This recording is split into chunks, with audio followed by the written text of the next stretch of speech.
There's never been as much data about people as now.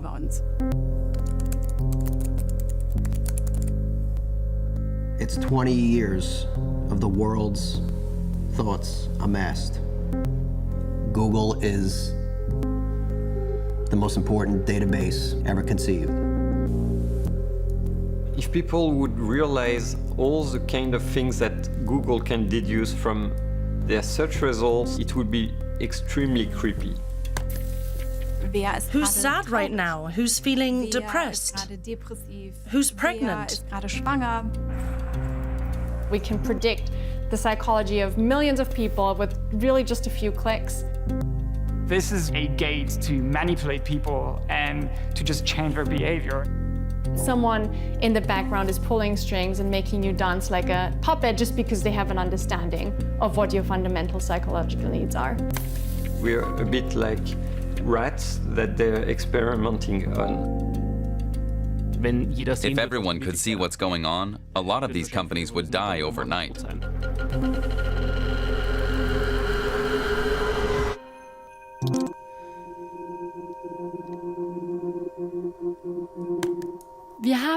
We conducted an experiment. Is it possible to reconstruct a person's life based only on their personal online data? How they think, speak, act, their desires, fears, weaknesses. Is it possible to create a doppelganger based on this data without ever having met the person?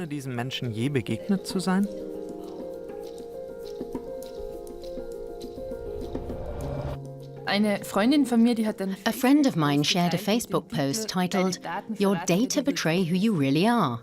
We'll create your doppelganger." They weren't allowed to know anything about me, of course. We weren't allowed to meet. No pictures.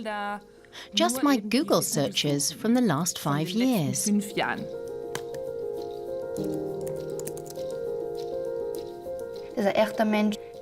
This is a real person who's giving me totally private, intimate insights into her life. Not something you observe from the outside, but really personal things.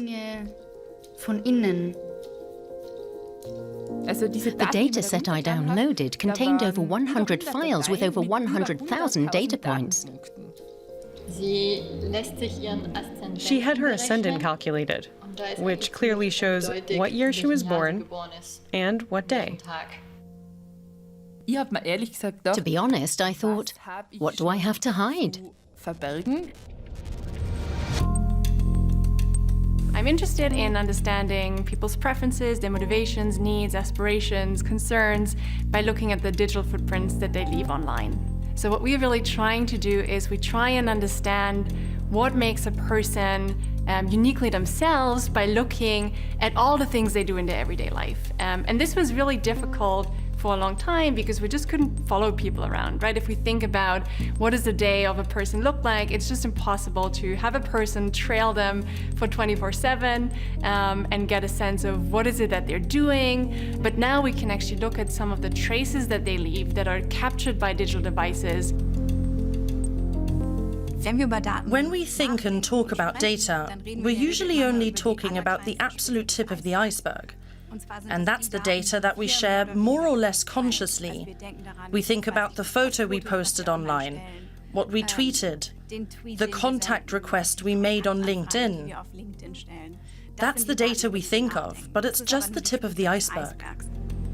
This is just one form of digital footprint. It's like oftentimes a very explicit identity claim. It's like, this is the persona that I want to be. This is like what I'm posting on Instagram is how I want to be seen by the world, by others, by my friends.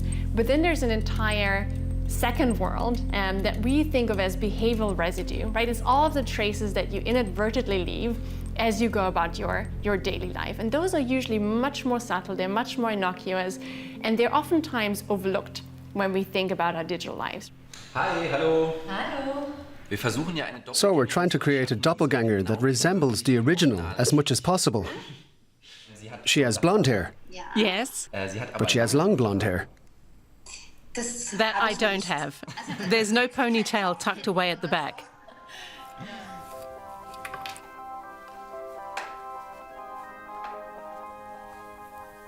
My mega mullet. I don't even know if she wears such a high ponytail. I'm about to do something big. I'm getting ready and then I'll get going.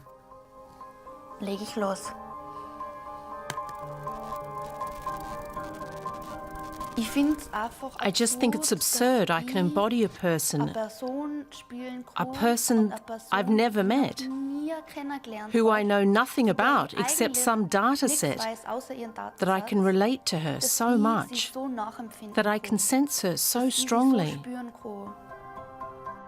It's like someone looking over your shoulder 24/7, right? So someone knows exactly where you go, what you do, who you meet, what you think about, what are the questions that you're putting into Google, what are the websites that you visit, what are your preferences. You can deduce behavior patterns from all kinds of data. The way I type, my voice, the words I use. Am I someone who tends to receive calls, or am I the one who does the phoning? When I shop on Amazon, they monitor where I move my mouse, how long I look at a product. I did a study on this once. Almost every app we have on our mobile phones uses trackers.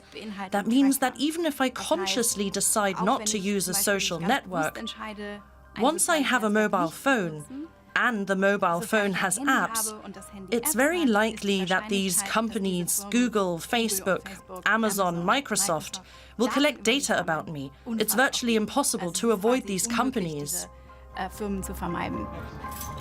Google is present on pretty much 90% of the web. So anywhere you go, there is a high chance that there is a Google or Facebook tracker. Google has basically a history of all of the search you've done since you created your account, if you haven't turned that feature off. All of the places where you've been using Google Maps or your Android phone, all of the videos you've watched on YouTube. So that is scary.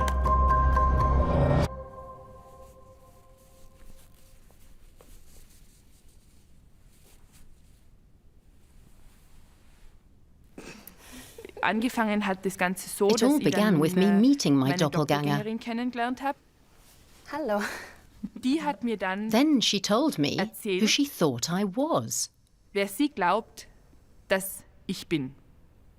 I was born in a small community of 720 people in Tyrol. All inhabitants were born there, except for 7 or so. No, actually, by now that number must be 9. I think the people back home imagined that I'd get a job in one of the hotels until I had children.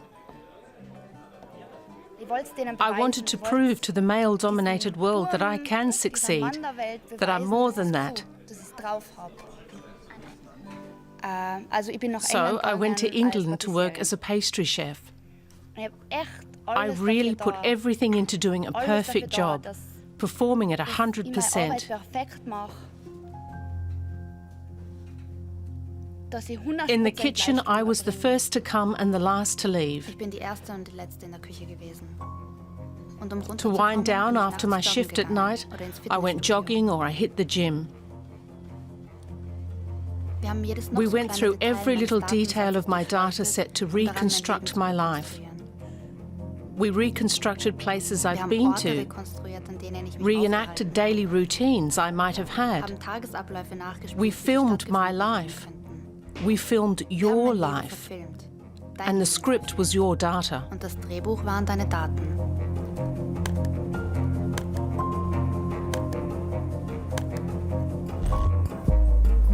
My God.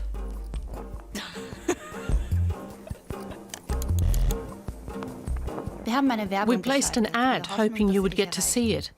We knew how the algorithm would find you. Age, gender, interests, detailed targeting.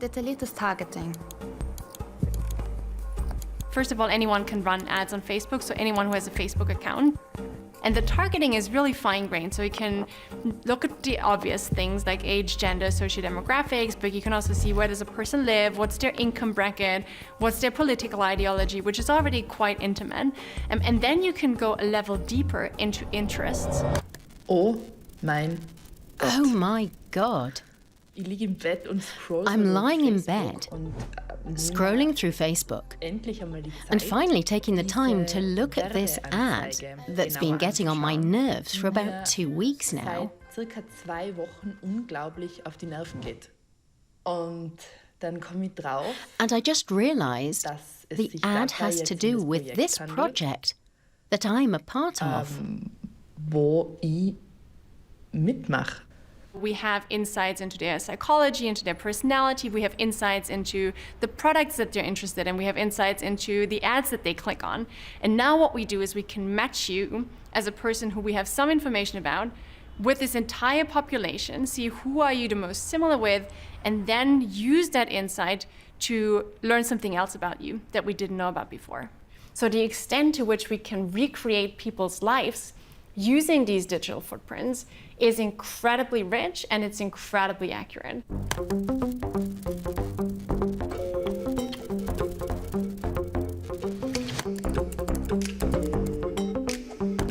Virgo, neat. Ordentlich.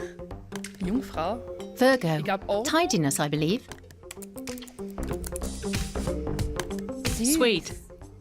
Sweet. Sweet.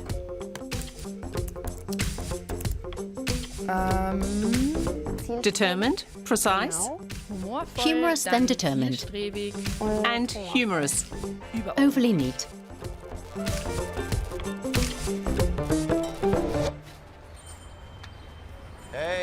When you Google anything, the top 3 or 4 results are ads, and the system through which those ads are run is called Google AdWords. Thanks, man. 20 years ago, you had basically like one option. You buy keywords. When the keyword is searched, the ad shows up. It was very simple. Now, because Google's been pulling our data, the public's data, for 20 years and siphoning those into their ads platform, marketers, as of today, can target people based on their age, their gender, their income, their parental status, how old their children are, whether they're married or single or divorced or moving, if they own a home, if they're renting a home, if they had a life event recently, whatever that means. Their browsing history recently, all the websites they visited recently, all the websites they visited over the long term, over like 2 or 3 years, the apps that they use, the apps they've recently installed, the websites they visit, the YouTube videos they frequent, what they type into YouTube, the email list they're signed up for on Gmail. When I joined Google, I thought the goal was to make information accessible and useful. And when I was at Google, the goal was to gain market share. It was to gain revenue. What I've seen at Google is that they try to get the most data on users and then think, okay, we'll see how to monetize this data later. And I was on a project on monetizing your search queries to sell that information about what you probably seen or not to advertisers. Oftentimes we search for something on Google without really thinking about it. It's rather mindless. It's not that we have someone else in mind that we want to impress and that we want to kind of show our best selves to. So Google searches, to some extent, are incredibly intimate. They're just training marketers to exploit, you know, the public's moments of uncertainty and discomfort. Essentially to be there in your micro moment. That's how they dressed it up. People don't want to believe it. They don't want to believe Google's a marketplace. They want to think it's this place where they can confess their needs, desires, fears, hopes, dreams.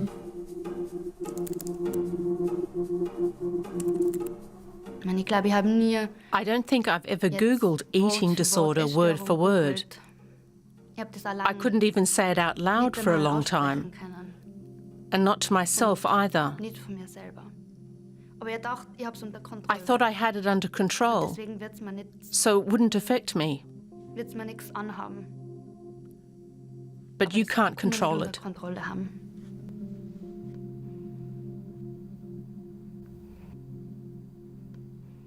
Ich war da mitten in einer Essstörung. I had a full-on eating disorder. Physically, I was as thin as a toothpick. When you have an eating disorder, you look for things related to diets, calories, and so on. And of course, these keywords entice advertisers promoting diets, food supplements, and so on. And even today, after I've recovered, I still get these ads. I can deal with it now because it doesn't trigger me anymore. But if you're in the process of healing and you're constantly seeing these ads, that should be banned. It's just crazy. Das ist eigentlich ein Wahnsinn. Even the fact that a certain ad was specifically selected for me implies a lot. It's like saying you have to go on a diet. We have so much data about you and we know everything about you, and we think you should see an ad for a diet. That's quite a statement.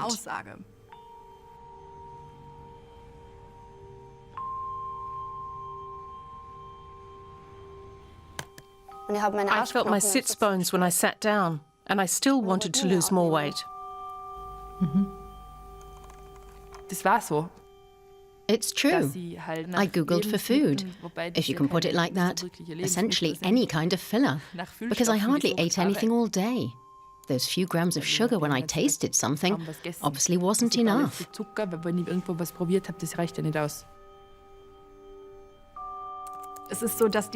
Those ads are specifically shown to the most vulnerable people. A target weight of 30 kilos, which would literally mean death for you, but they're still like, we can help you, just buy your products, it's gonna be nice. Damn. Counting calories, losing kilos, squats, push-ups, protein powder. This is their core business model. Facebook and Google make money with advertising, and so they don't want to put too many rules, and they don't want to turn advertisers away, because that's how they're making their money.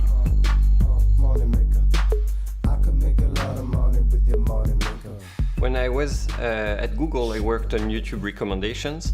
YouTube recommendations are really the core of YouTube because they decide of more than 70% of the views on the site. Damn.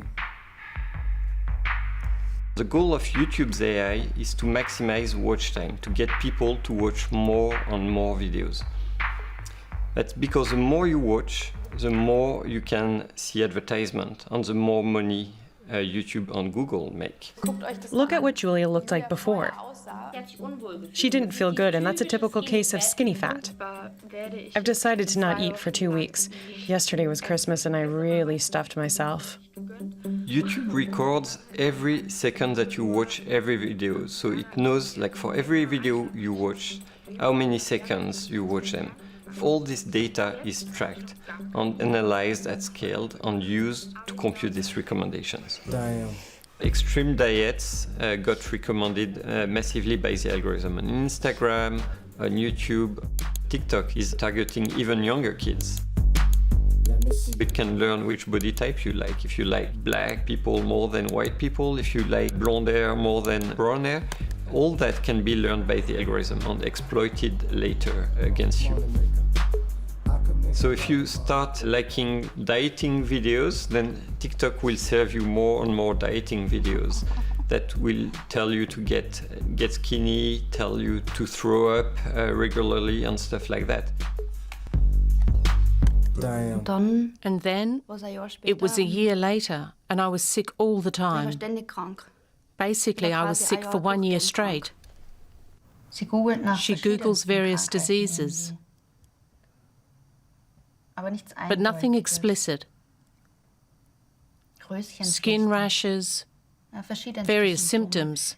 She also does a search for flu, a search for weight loss during flu, and calorie consumption during fever.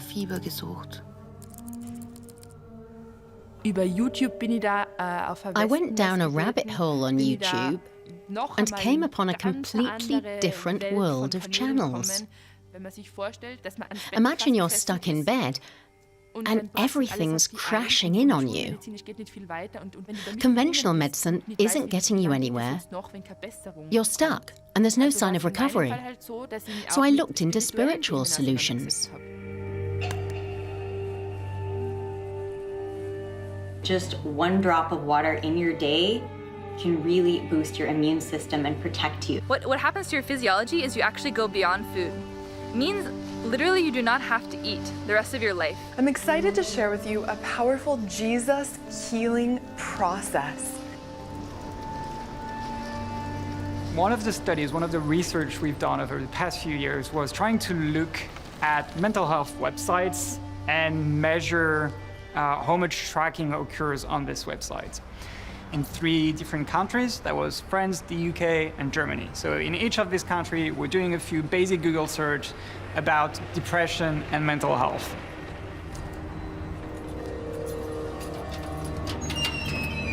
So you're feeling a bit down, and you're thinking, maybe I should do a quick depression test online. Usually it's going to revolve around how you're feeling, how much you're eating, how much energy you feel you have, if you're having a lot of dark thoughts, if you are feeling, if you're considering suicide. So some websites were basically storing your answers. So whenever you said, yeah, I'm feeling down, I have had suicidal thoughts or something like this, it was all stored in the URL. And 98% of this website had a Google tracker. So if you're visiting a page like this, Google knows. You're in a vulnerable moment. You're just trying to get a sense of what's going on with you. And these companies are just profiting. They're taking advantage of you. A favorite trick of the ad industry is to say, we don't target depressed people, but people who have an interest in depression. I can simply tell the system, here is a list of people who are depressed, and then say, find me similar people. The stored information may not be literal health data, but it's de facto health data. Or they'll say, yes, we do have health data, but we never use it, and you can't prove that we did. And maybe you saw that ad because of something else. And it's very difficult to sue such a company. Because we don't have the data, and most users only have a hunch there's something going on, but they haven't tracked every data transfer in the background. The companies get away with it easily because they'll say, well, that's our magic box, and that came from somewhere else. It's very difficult to prove otherwise in court. I studied law in California. We were taught to view law through the lens of risk analysis, not to ask, is this legal or illegal, but rather, how likely is it that someone will sue you, that you'll pay a fine, and how likely is it that you'll get away with it? So you think, I'm aware this violates the law, but I've potentially earned 10 million, the fine is 100,000 euros, and the probability of actually paying the fine is 1 in 1,000. So financially speaking, it pays off to break the law. That's an approach the new Silicon Valley already has in its DNA. You know, a lot of people, when they're feeling a bit depressed, buying something is going to give them this little boost of adrenaline, make them feel happier, and marketing people are perfectly aware of this, and they're just trying to use it at their advantage. Facebook was accused of predicting whether teenagers are depressed or not, and then exploiting it for advertising purposes, right? And one of the things that I find really interesting about this story is that obviously in the context that it was described, it's a terrible thing, right? Nobody wants Facebook to predict the mental health of teenagers and then use it to exploit them and sell them more stuff. But if you think about the capacity of getting a sense of how well someone is doing when it comes to mental health, it's an incredible opportunity.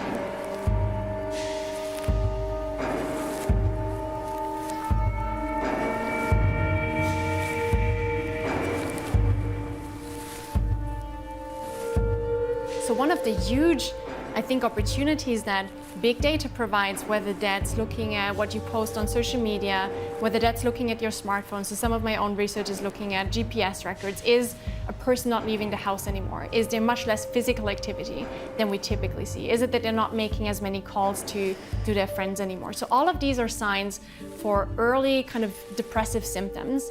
And in a way, it's incredibly powerful to have this sense of, oh, here's someone who's deviating from their regular routine. Because now we might be able to flag really early on and say, look, this might be nothing. We might be getting it entirely wrong. But just so you know, there seems to be something off with the way that you behave because it doesn't correspond to how you typically go about your life. Just having an early warning system for that person to say, again, you decide what you want to do with it, but we see that there might be something up, so why don't you go and see someone and figure out if there might be something brewing? That's incredibly helpful. We use technology as an aid to help them and give them the autonomy to then decide what they want to do with these predictions, rather than in the case of Facebook saying we can make these predictions and we're making them for a very specific purpose that is benefiting us, but it's not benefiting the person that we make these predictions about. If you notice that there's something different and something seems off, don't just notify me. Here's 2 other people that I want you to notify. So it's no longer the burden that I now have to reach out and actively try to seek help. If I already know that I might be struggling with depression, I might nominate my parents, I might nominate my best friends, my partner, such that they get a notification if the app sees that something is off.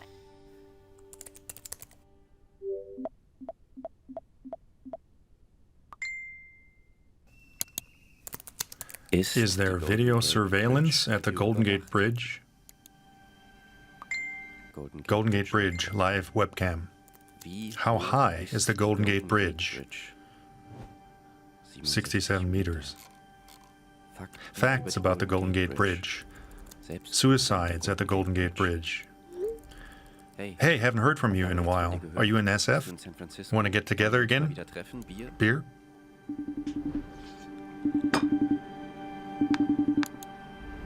Hey, sorry for not getting back to you. Nice to hear from you. It's too much for me right now. Invoice from June 16. We couldn't charge your bank account. Golden Gate Bridge, San Francisco. Hey man, heard you're looking for an apartment. Mike still has a free room in Sacramento.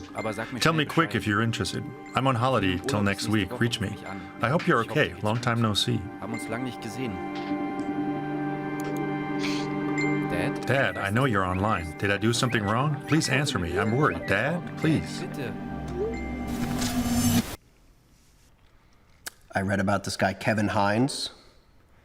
And Kevin Hines in the year 2000 took a bus to the Golden Gate Bridge and he stepped to the railing and he dropped off into the water. And his first thought as he was falling was, I wish I hadn't have just jumped. He dove off kind of head first. He hit the water. The impact was like hitting a concrete wall, and broke his back and broke many bones until a boat came by and they rescued him from the water. That's obviously a riveting story, but what really got me thinking was if one person on the bus ride or on the walk to the railing had just said one sentence to him, like one sentence, he would have not jumped.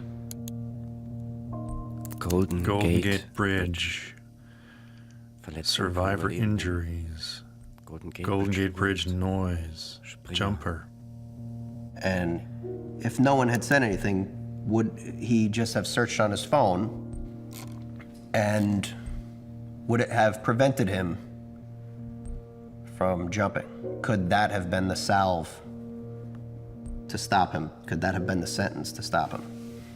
I started to wonder why people searching for products and services should see like 20 ads when someone who's in a state of crisis telling Google they're going to kill themselves is served none. So I bought keywords like I'm going to kill myself, I'm going to jump off the bridge, I'm going to shoot myself, or painless ways to die, and I just tried to brainstorm ways in which people would search suicidal intent.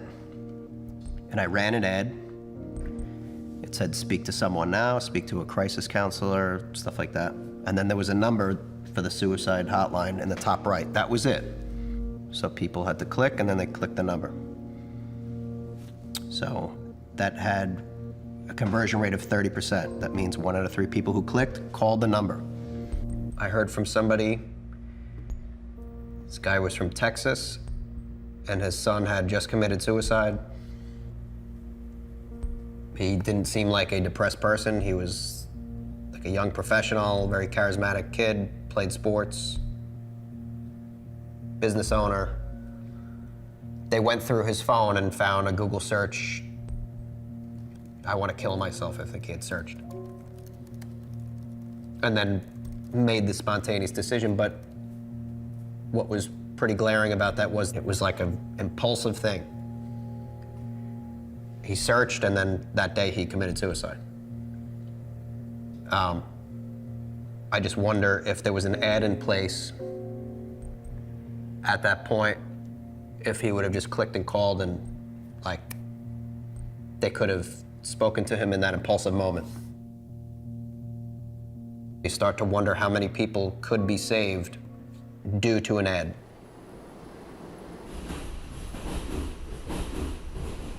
Marketing is evil. It makes you buy stuff you don't need to fulfill your ideal of happiness that's sold to you, but it could be used for so much more.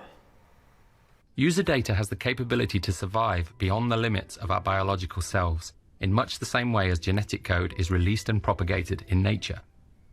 As new users enter an ecosystem, they begin to create their own trail of data. By comparing this emergent ledger with the mass of historical user data, it becomes possible to make increasingly accurate predictions about decisions and future behaviors, shifting it from a system which not only tracks our behavior, but offers direction towards a desired result. Every interaction may be compared to a series of parallel options. If one of these options allows the ledger to move closer to its goal, it will be offered up to the user. Over time, by selecting these options, the user's behavior may be modified and the ledger moves closer to its target. What Google is probably trying to do here is use these systems that alert your friends or tell you if you're doing something that's unhealthy, and basically trying to make decisions based on your behavior and on all of the data that they have accumulated and processed. How could we use the platform, the fact that we have the attention of millions of people around the world, to actually guide them in a direction that we as society think is beneficial? So you can think about people who could potentially become terrorists, right? Is there a way that we can redirect them to pages that help them instead of showing them the content that is radicalizing them even further? I created a campaign targeting people who tell Google they're going to do a mass shooting. On a number of instances, I saw people typing in, I'm going to shoot up my school tomorrow, I'm going to shoot up my workplace, how to buy this gun in this location. Who decides what we should be doing, right? Is it Google who decides, who sees, here is a search query that might be indicating that someone is kind of radicalizing in a way that we don't necessarily want? Is that Google's decision? We have to move away from thinking of Google Ads as a vehicle to sell people crap. It is the world's thoughts amassed. It's 20 years of the world's thoughts amassed. And it's used to sell people crap. But it can be used for so much more. It can be used to solve a lot of the maladies that afflict our societies. The question here, the big one, is to what extent are we taking away people's autonomy? To what extent are we interfering with self-determination? I am not concerned that people would find out that they're being manipulated, if their life can be saved, if you could prevent someone from shooting their school up, if you could prevent them from continuing to use heroin, I have little care about how offended they might be finding out that their intent was swerved. If it can save them and others, then that's fine. Dass Google weiß, was ich als nächstes mache. That Google knows what I'm going to do next based on the data they have from me. That kind of takes away your sense of being in control of your actions. That feeling of self-determination.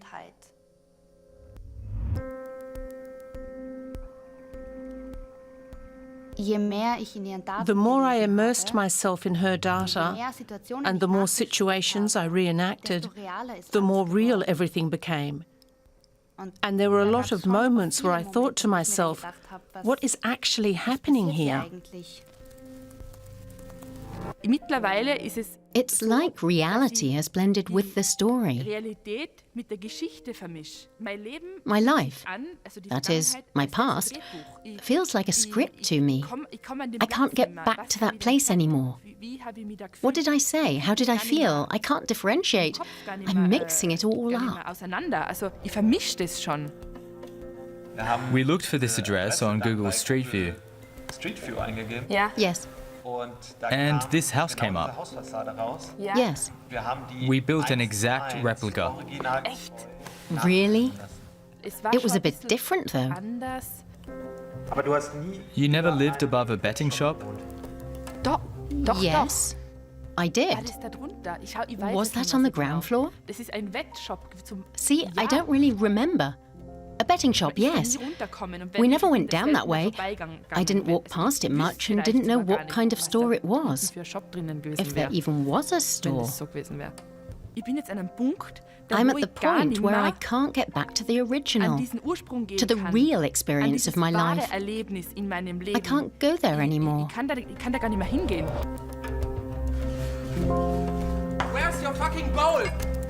Searched for too little sleep, effects of stress and environmental toxins, for strong sexual arousal, weight loss because of cocaine, why do I feel so empty inside, therapist for inner crises, acute chronic pharyngitis, constantly sick all year. Searched end of the world today, 6 p.m.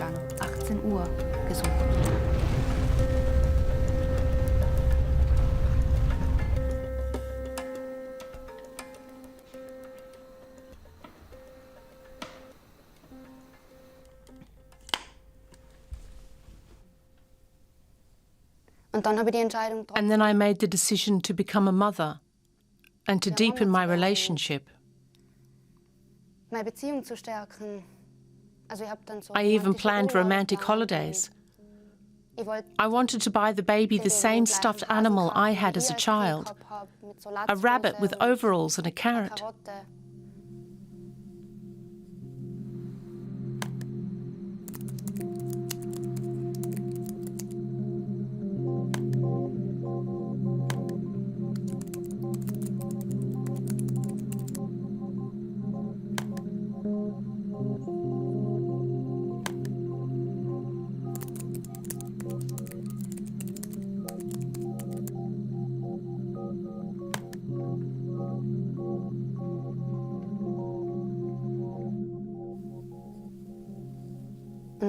But then, I didn't become a mother.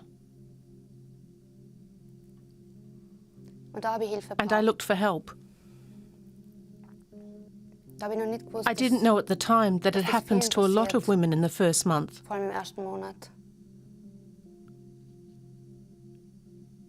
But I didn't want to go home. Can we take a short break? I don't feel good. I don't have to vomit or anything, but this is a bit intense.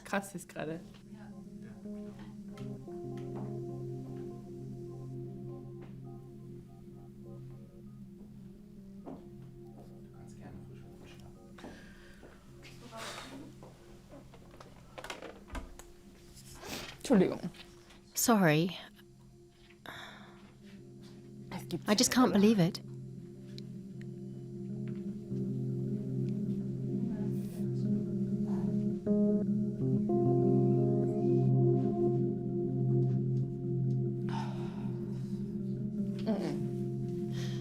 Let's continue. Does anyone have a tissue? It's just that I'm not supposed to comment on it right now, but that's just what it was like.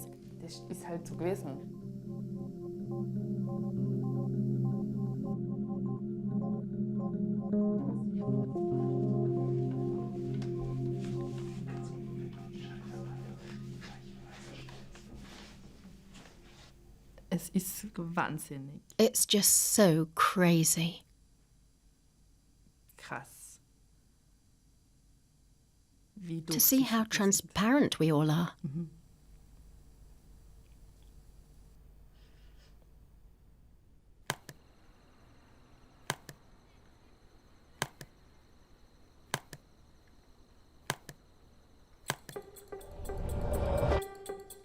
How much power do you actually give this company to shape who you are, what you're going to be in the future, and what society looks like in the future? When you're dealing with these types of software systems, you often don't have the chance to explain yourself. Sometimes you want to say, sorry, but I'm completely different, or I didn't mean it that way. And I think that's the problem. The data is interpreted as absolute truth and considered much more credible than the actual person. The algorithms are getting better every day on influencing us. But if it's propositions that are made over and over and over again, then it slightly influences millions of people. People think I'm in control, so the algorithm can propose things to me, but I'm going to make my own choices. They have zero control over it. It's actually a deeply philosophical question. Who creates my identity and who decides who I am?